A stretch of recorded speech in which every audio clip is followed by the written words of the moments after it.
నేను ఒకసారి garden videos చూస్తున్నప్పుడు ఒక ఛానల్ అక్క ఇలా వాటర్‌లోని మనీ ప్లాంట్స్ అవన్నీ పెంచుతుంది. చాలా ఎక్కువ పర్సెంటేజ్ పెంచుతుందన్నమాట. చిన్న చిన్న గ్లాసెస్‌లో, చిన్న చిన్న బాటిల్స్‌లో కూడా వాటర్ వేసి మనీ ప్లాంట్స్ పెంచుతుంది. మంచిగా కింద ఏర్లు కూడా వచ్చాయి. ఆ వీడియో చూసిన తర్వాత నాకనిపించింది, అరే! ఎంత బావుంది. అలాగే ఇంటిని మొత్తం కూడా మనీ ప్లాంట్స్‌తో నింపేసిందనమాట. చాలా అంటే చాలా బావుంది. ఏవి దొరికితే వాటిలో వాటర్ ఏసేసి ఏర్లు వేసి నింపేసి ఉందన్నమాట. ఆ వీడియో చూసిన తర్వాత నాకు కూడా అనిపించింది, మా ఇంటిని కొంచెమన్నా చేంజ్ చేసుకోవాలి అని చెప్పి. ఎలాగో నేను అసలు పట్టించుకోకుండా దీన్ని కొంచెం కూడా క్రియేటివిటీగా ఆలోచించకుండా అలా వదిలేసి ఉన్నాను మనీ ప్లాంట్‌ని. దీన్ని ఎప్పటికైనా చేంజ్ చేయాలి, కొంచెం ఇంటిని లుక్ మార్చాలి అనుకుంటున్నాను కానీ టైం దొరకట్లేదు. కానీ ఇప్పుడు అనుకుంటున్నాను ఎలాగైనా ఆ టయాన్ని క్రియేట్ చేసుకోవాలి.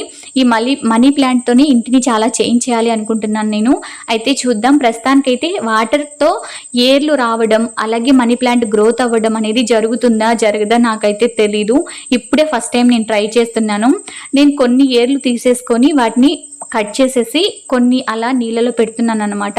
అయితే ఆ అక్క చెప్పిన విషయం ఏంటంటే ఎక్కువ నీళ్ళు పోయకూడదు. ఎక్కువ నీళ్ళు పోసామంటే ఆ ఏర్ అనేది ఏదైతే మనం పెడుతున్నాం కదా మొక్క అనేది కూడా పాచిపోతుంది అని చెప్పింది. తక్కువ నీళ్లు పెట్టాలి, అప్పుడే ఏర్లు అనేటివి వస్తాయి, చెట్టు అనేది గ్రోత్ అవుతుంది అని చెప్పింది. నాకు ఆ ఒక్క విషయం మాత్రమే అర్థమైంది ఆ వీడియో అంతా చూసిన తర్వాత.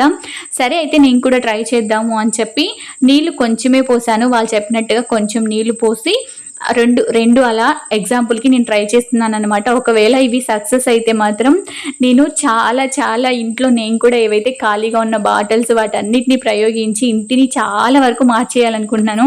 కాకపోతే ఫస్ట్ ఇది సక్సెస్ అవుతుందో లేదో చూడాలి.